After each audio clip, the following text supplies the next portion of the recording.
All right, everybody. So, hi and welcome to this week's episode of the Agile Testing Day webinar. Hi, Cam. Hey, how's it going? This is Cam, and he's doing the webinar for us today. So, thanks already for that, for spending some time on it, spending some time with us. And before we actually start, just a few announcements on our side. First of all, you probably all know that the Agile Testing Days are going hybrid, and I know that there's been a lot of questions about how we are going to run the online version. So just a reminder, if you have any questions towards it, because it's a new thing for us and for many others, just write us at events@joindic.com or go to the website. We are happy to help anytime. If you want like a group discount or whatever, you're looking for special information, how this is run, just ask us, and we are there definitely to help out. And then there is also another webinar going on next week, also on Wednesday, with Ashley Janelle. She is a UX designer, and she will be talking about a UX design and how UX designers can actually work in an agile development team.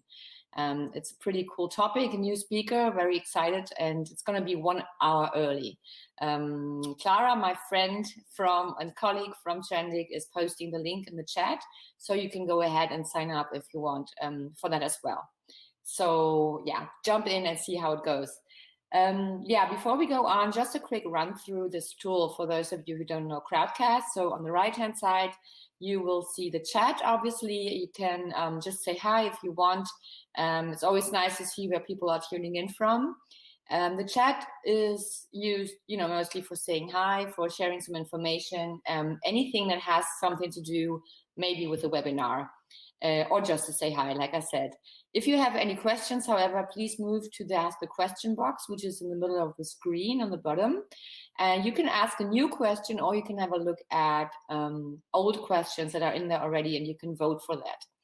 There are already 4 questions in there because, as you might know, this webinar was already scheduled for July 15th.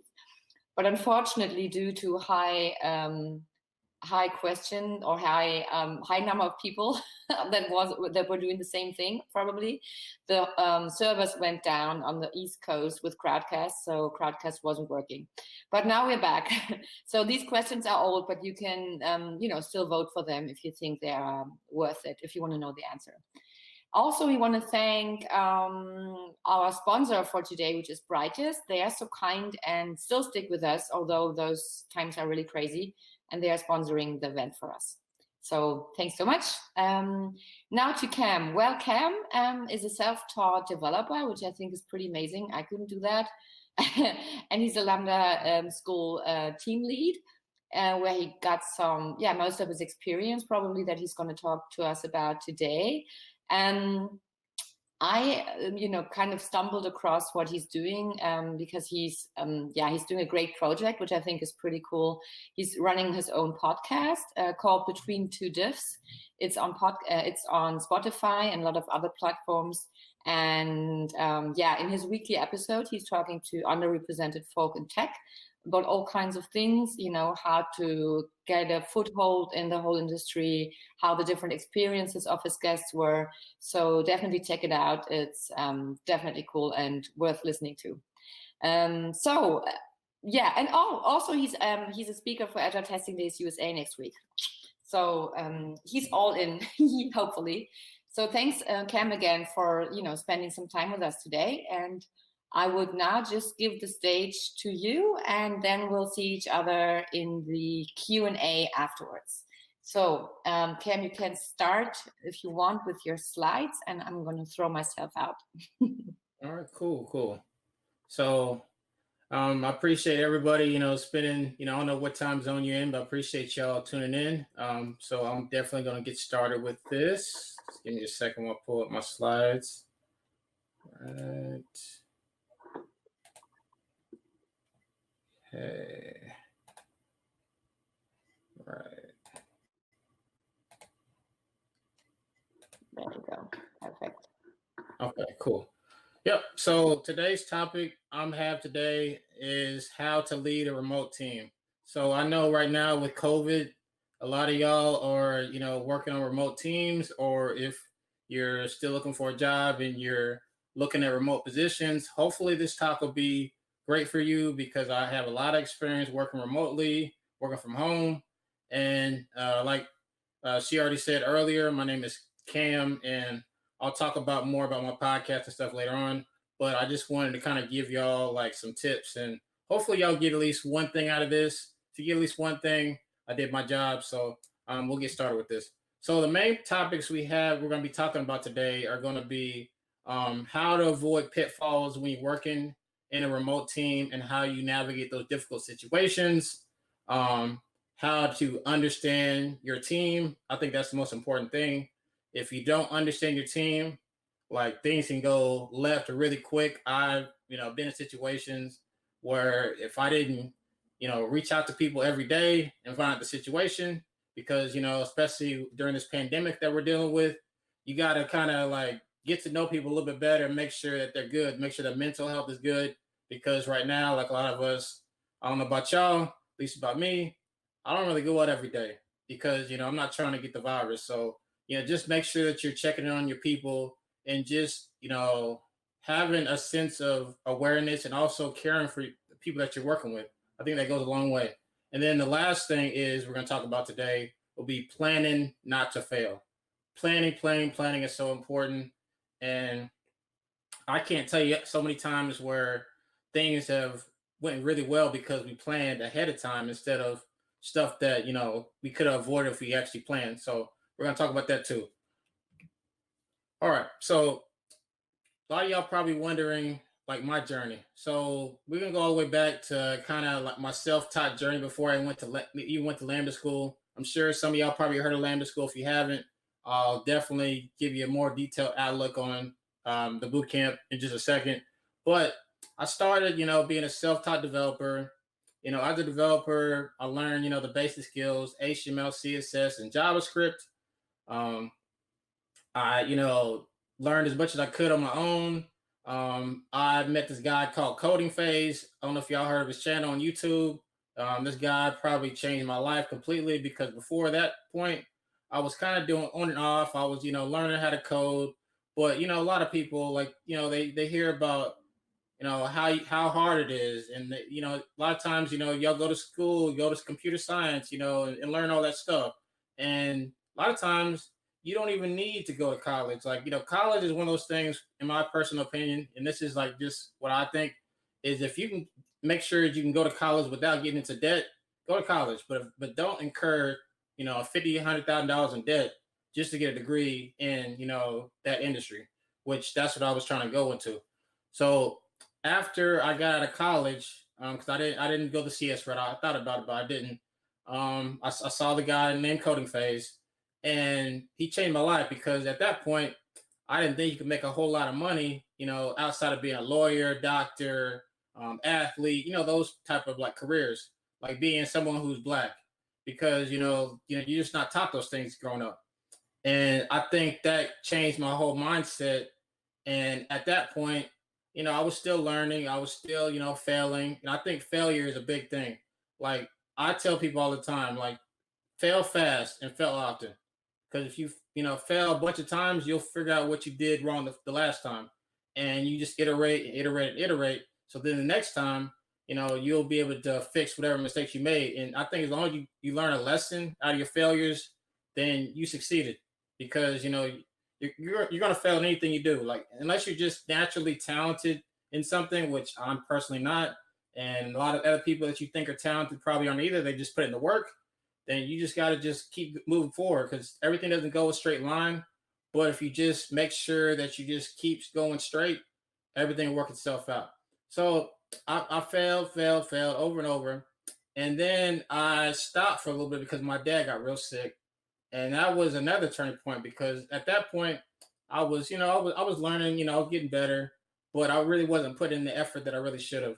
So I stopped coding for a minute because he got real sick. He was in the hospital for a while. I think it was like 6 months at the time. And I got real close with him.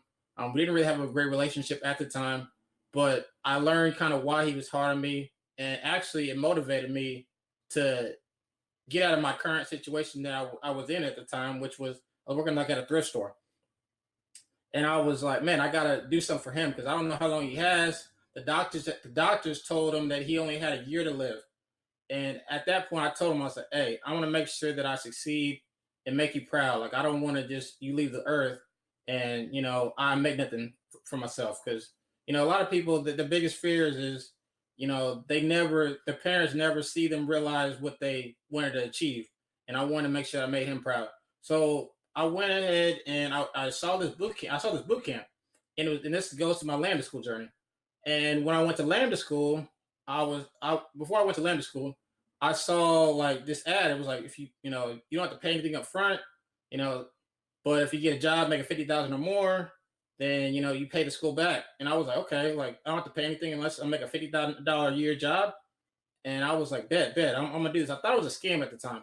Like anyone who knows me knows I do my research. Like I make sure that everything is good.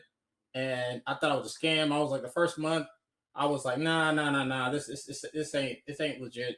There's no way, no way. Like I think there was a catch at some point. And I got better and better with Lambda School. And then I saw the opportunity to be in a team lead. And at first I didn't take that opportunity because I didn't think that people would listen to me. I'm not really the most well-spoken guy. Like it's ironic because I'm talking to y'all right now. Um, and I feel like I gotten much better than I was back then. Because when I was first starting as a team lead, I was stuttering a whole lot. I didn't really like word everything right, and like I felt like I was just going off instinct. Because a lot of times I don't go by the book. Like I'm not a by the book guy. So like that's why I didn't apply at first. And then someone said, "Man, Cam, like you're so inspirational. Like people learn a lot from your story. Like you're a hard worker. You do a lot of different things." And I was like, "Yeah, I'm gonna go ahead and apply. I'm gonna see what happens." So I applied. I got the role, and that was like the turning point in my life. I think that was the one moment. I think everybody has that moment where they're just like, "Man, that was it." And I think that was it for me. Because first group of students, and as a team lead for Lambda School, at least the first time, um, what I was doing was I was managing a group of brand new developers, people that don't have no experience in the industry, like So I was pretty much like, kind of like a TA slash team lead because like I was doing code reviews with them. I was telling them like tips that work for me. Also sharing knowledge that I learned from being in interviews, and then also like when we had our build weeks, which is like projects where you're working on like with a team of other people. I would like pretty much like talk about what I'm talking about right now, which was I'm telling them like the soft skills is so important because if you don't have those soft skills, if you don't know how to communicate, things don't work out for you. It just doesn't.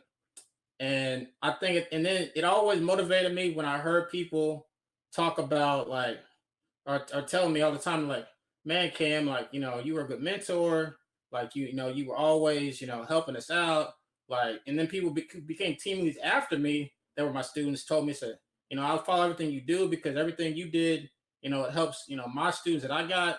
And I think when you got people that actually respect what you do and tell you what you're doing a good job, it just motivates you on days where you just want to give up. So definitely don't give up. And that's kind of a little bit of my backstory and kind of how I got from self-taught to boot camp. So I had a lot of hurdles, as a student. We're gonna go back to just when I was a student, and then I'll go back to kind of like more of my team lead, like my responsibilities I have for that. So my hurdles I had as a student was planning. I was in labs, which is kind of like the capstone project, and we have our planning phase, which I know I mentioned that early on, like how planning is so important. um, Leadership is another obstacle that I had when I was a student, and communication. So when I was a student, the biggest thing that I had that I think held us back when I was in labs was we didn't plan well enough. We didn't plan well enough. We didn't have an idea on what we were trying to do, and things kind of fell apart. And I think if you plan your weeks out, you don't have to plan like every single day, but plan like your week every week. Make sure you have like a calendar. Make sure you have like a short like you know template of like notes that you want to have every week, and then also make sure that you have like something like Trello. I think Asana is another one. Just apps like that will help you plan your stuff better. I think that's very critical. I think Notion's another one, and leadership. I think if you have strong leadership, you can go a lot further than a team that doesn't.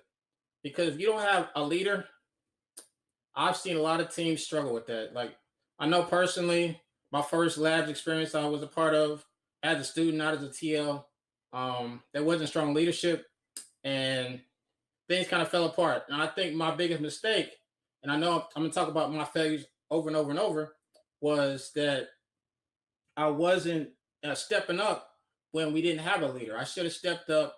I should have took over and should have like found the gaps on what we needed, because a lot of times, once you work on a team, you kind of know who your strongest people, who your people that maybe need like assistance, not necessarily weak, and then people that maybe are, really good teammates, but they really aren't confident in their abilities.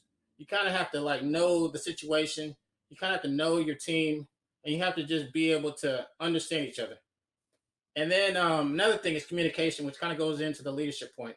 So I know a lot of people on teams, like they got people that maybe are quiet, like I mentioned, and sometimes you just gotta like do icebreakers with them. You like what I do with my teams every single day is I do a fun icebreaker question. And I know I mentioned that somebody asked a question about that. I think it was a couple weeks ago, and I do something fun. Like it could be as stupid as asking what the favorite music artist is, or asking what their favorite food is, like stuff like that. Because if you understand who you're with and what people like, it's easier to kind of like get them more confident. Because I've been on teams where some people maybe weren't the most outspoken, but then towards the end of my experience with them, they were able to open up. They were, didn't have to prompt them, and they were able to kind of just talk on their own without me having to say anything. And that goes a long way with just having a fun environment. You want to make things fun. Like I know what I do also is like every week I like if people got some songs that maybe as long as they're appropriate, obviously, I'll play songs during our stand-ups.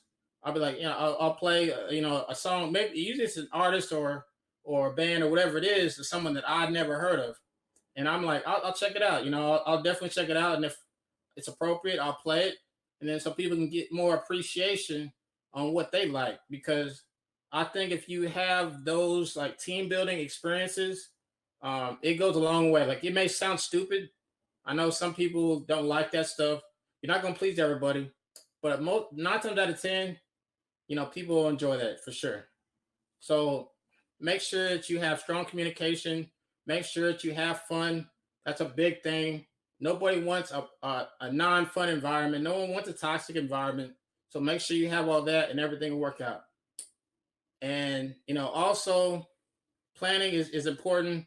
I know I'm gonna circle back to that again, but I'm just gonna say this again. Planning is important because I've been on teams, and I was on a team. I think it was about 2 weeks ago, where we had everything planned out, and every week, like I kind of pivot. So I have a plan. What we should be doing, what tasks we should be doing every week, and we had somebody on my team that wasn't getting stuff done as fast as I wanted to. So, I made sure I had meetings with them. I made sure I asked them, I said, hey, is everything good? Because a lot of times, especially right now, during this pandemic, we got, sometimes you got people that just stuff going on. Like, maybe that, especially when the Black Lives Matter stuff was going on. I don't know if any of y'all remember that. I don't know how many people are in the US or whatever. But I had a student that, someone was trying to rob him like during the meeting. And, I panicked. I'm not gonna lie to you. But I told him, I said, I understand, if things, we need to pivot. We gotta, get someone else do your role for you while you take care of whatever you gotta take care of. That's cool, but just let me know. And I think that, if you have all these things that are all kind of connected, everything will work out and things will be fine. So team building. I know I mentioned this already, but just having a good team You got to have that. It's very, very important. And if you have a good team, you'll find out what their skill sets are. Finding out the skill sets, find out what the strengths and weaknesses are, goes a very, very, very long way. Because what I like to do is based on what I hear from people, I take notes every day. Whatever they say that's important, I have like a bunch of notes in my notebook. And anyone who knows me knows I carry like 10, 15 notebooks like on me at all times. Like, and I have a notebook for like each of the different things that I'm involved with. So when you write your notes, you kind of already have an idea on what roles you think will be the best use of their skills. Because you don't want to put someone in a position where they're going to fail, or a position where they're not going to be the best use of their skill set. Because if someone isn't a good speaker, I'm not going to have them talk in front of the group on during a meeting, talking about like what we should be doing for the week or whatever it is. Like, I will slowly ease them into being more comfortable with that, because I think the best way can be a better speaker is just to speak. You may not be comfortable right now, but I know I used to do like every week I would have like it was like a lightning talk where I would have people come in, talk about anything they want to talk about for 5 minutes. Don't matter what it is. Usually it's something they're passionate about. And then I would tell them a week in advance. I'm like, hey, I want to have you do this lightning talk about this. Can you do it? Most of the time they say, yeah. I think I maybe only had one person that kind of was hesitant, but after they heard other people do it, they were like, yeah, I'll go ahead and do one for you. Because I think if you have people hear what you say, because a lot of people are interested in like you, like, not everybody is, but a lot of times, if you're working with people for a long period of time, every day you work with the same group of people, people want to know more about you. And that's like a good team building experience too, because, a lot of these people come from different backgrounds, different parts of the world, especially when you work remote. Like, I personally want to hear people's stories. That's why I do my podcast. One of the reasons I do my podcast. I like hearing people's backgrounds, people's stories. And it's always fun to hear different perspectives, and also people that have a similar perspective from yours, because we have someone that's like you and doing what you're trying to do, it's motivating. And I know I mentioned this again, but I'll say this over and over and over. Planning is very important, because if you don't have a good plan, you're going to fail. So I think that's the last slide. So I know I kind of, was pretty quick through my slides. I know I only had 5 slides, but does anybody have any questions? Yeah, I think that's it.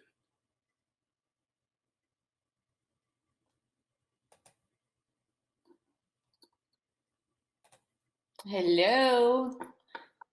It works. I'm always so happy when this works. Always panicking when something's not going to work. So thanks, Cam. First of all, I think it's really brave for you to, talk about your personal journey. So not everybody's doing that. So thanks for that insight. For me personally, I think most people, like what we see at our conferences as well, what most people are really interested in, like you personally are as well, is to hear personal stories and find out what people like or do not like. So I think that was a pretty good introduction to yourself and how you got into the whole industry. And I think that's really, that's been really cool and brave. So thanks. There are a few questions, and I think one more was asked that has not been asked yet. And I think because I really like the ones that were posted in there already, I would just start to answer a question, a few things again, Cam, if that's okay. Yep. All right. Cool. So the first question, I know that Butch is, by the way, he's also Agile Testing the USA speaker. And he's a pretty cool guy. And he asked last week, or when we actually planned it for the first time, what are some ideas to engage with remote team members outside of formal meetings? Can you answer that again? Yeah. So I know I kind of mentioned this in the talk too, but yeah, so like I think a good thing to always do is to have like a session like outside of the meeting, like just play a game. Like, what I do is I play like a game, like I don't know if y'all heard about code names. I play like that. I play like this other game I play. There's can't even think of another game right now. But just yeah, just play a game. Like any type of game that's interactive online, just play something that's really fun. Because I think just having fun with your team is huge, and especially when we're remote. I mean, you have to get kind of creative. Like sometimes I just do fun games, like just to like make everything not as like meetingy, because I don't like when I'm in a meeting and it feels like I'm in a meeting. Like I just kind of just have fun with people, make sure everything's on the right track, and if everything's on the right track, I like to make my meetings as short as possible. Like I don't know if Butch, I don't know if you like are like have that authority where you can have short meetings, but me personally, 10-minute meetings, perfect. Like I don't like 30-minute meetings. I don't like an hour meetings. And I know a lot of people don't. Like I know when I was first time as a TL, like I had these like 45-minute meetings, and I could tell people weren't really happy about it. Like they were nice, but I could tell that it was something that I had to work on. And each time I've been a team lead for a different group, I've learned a little bit more. And I think that's the same thing with anybody who has that type of role is you're going on the way. Like I know when I first started, like I said before, I wasn't the best speaker in the world. I don't think I'm the best speaker, but I feel like I can, bring my points across enough where people understand where I'm coming from. And I don't think I've ever had anybody that was mad on what I was trying to do or what I was trying to do, because they were like, they understand like it's all a process and everything kind of makes sense. It may sound crazy what I'm doing, but there's a rhyme and reason on why I do it, because I've seen the things that I've done work really well, and I've seen things that don't work really well, and I try to avoid those things every time I do it. So I don't know if that answers your question, Butch, but yeah, that's what you should do. Great. Yeah, that's a good answer. The fun is always important. Our boss always says, let the people have fun. Otherwise the workplace isn't fun, and the feeling in the team isn't fun. So yeah, totally agree to that. Okay, so we have another question by Nikki, also from the last webinar try we had. Some people are more quiet than others, and it only gets worse in remote calls. How do you push these folks to contribute without calling on them directly? Yeah, so I'll kind of expand on what I said already as well. The lightning talk, I think, is a big Yeah, one. I like that. Yeah. Like, because I think people like to talk about what they know. So if you have them like, and you give them enough time, like that's why I said a week. Like what I'll do is I'll have the people that are more confident and more outspoken go first, and then once I've seen a few of them go by. Sometimes they'll reach out to me before I reach out to them. But if they don't, I'll be like, hey, like I got this lightning talk. You've seen a couple of these already. Like, can you talk about this one thing? I got a couple, students that I've hit them up, towards the end of my journey with them. And, that at first we're hesitant, but then once they see other people talk about it and they're the only one that hasn't talked, they don't want to be the only one that hasn't said anything, because people know, like, it's one of those things, like, people know kind of people who are doing stuff and people who are not. So you don't want to be that last one that's like, I didn't even talk about it. And I could talk about anything. Because at first, people thought it had to be tech. I said, no, like it could be about like where you're from. If you're from Argentina, if you're from Germany, it don't matter where you're from. I've never been to those places. So at least I'll be interested. And if I'm at least interested, I know at least one other person's gonna be interested.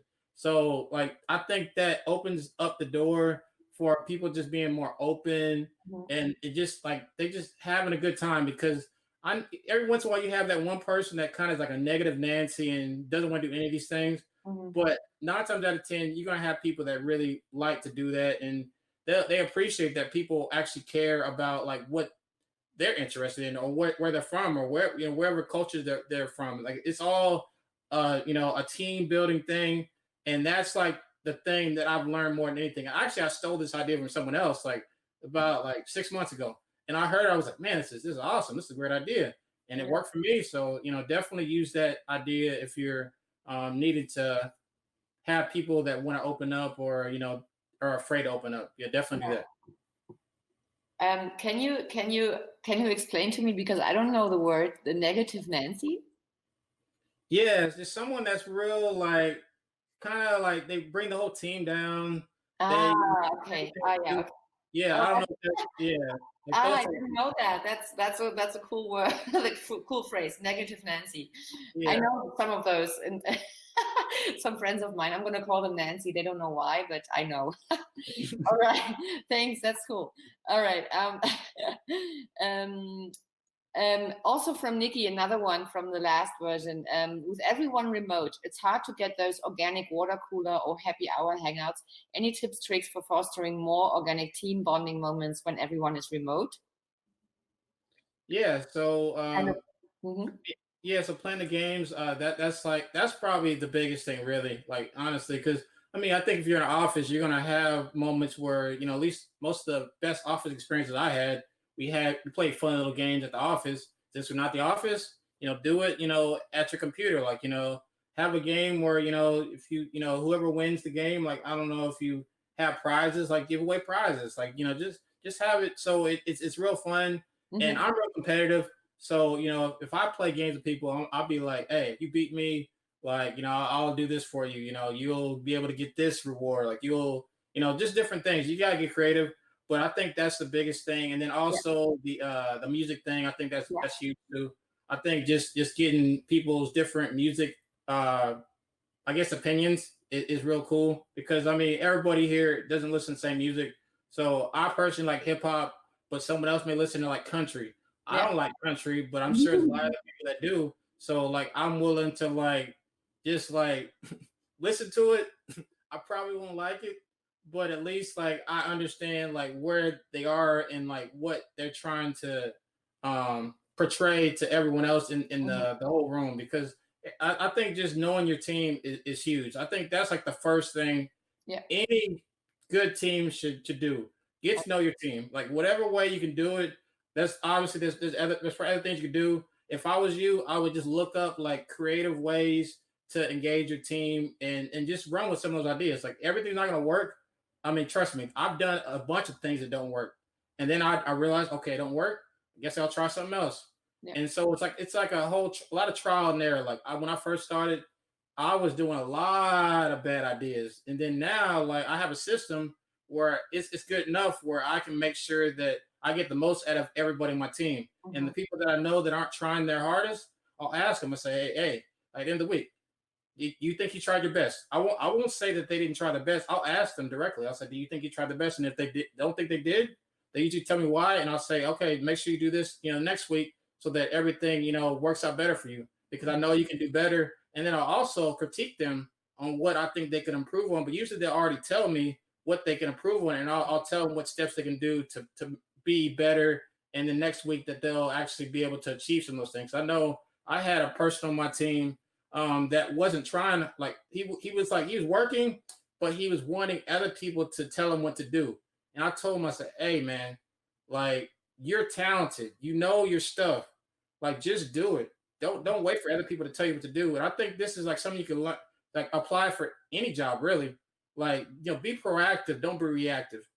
And if you do that, like I'm telling you, like you'll be able to do way better and you'll be way more marketable to someone that's looking for someone that is a self-starter as opposed to someone that's just as a person that needs someone to tell them what to do. Yeah. Like, don't be that person. Don't be the person that people got to tell you every single step what you got to do. Just do it.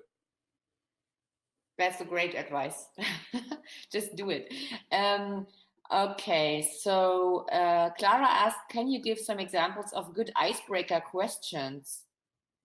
Yeah, so honestly, like my icebreaker questions are kind of just like questions that I think of like off the top of my head a lot of times. Like I know at first I was asking like if you could go like back in time, like where would you go? Type question like that. But then after a while, I ran out of questions. Like I said, I do icebreaker questions every single day. Mhm. Like, because I like to say, I want to know my whole team.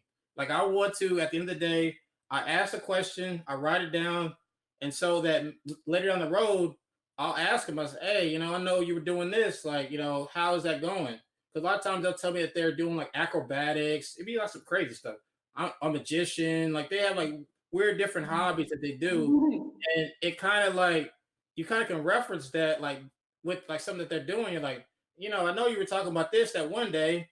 like, that's pretty cool. Like, and so you kind of like you get to know everybody, and people know that you care. Because I think if you have a boss or someone that's ahead of you at a company that actually, you know that they care about what you're trying to do and actually wants to make sure that you succeed, that goes a long way. Like, I know I tell all my people all the time, like, if you need a reference, I got you. Like, and that's all the people that, like, I think that are working hard. Like, obviously, if people aren't working hard, I'm not going to say it to them. But when I have my one-on-ones with them, I'll tell them, I say, hey, you did great this week. This is what you did great.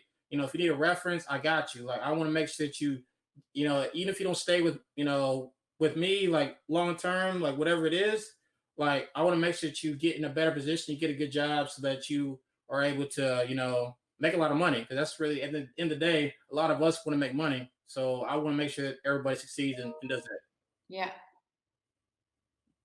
I love the idea. It's really cool about the going back in time. But it shows what people really want, so that's really cool. Okay, Irene is asking a question.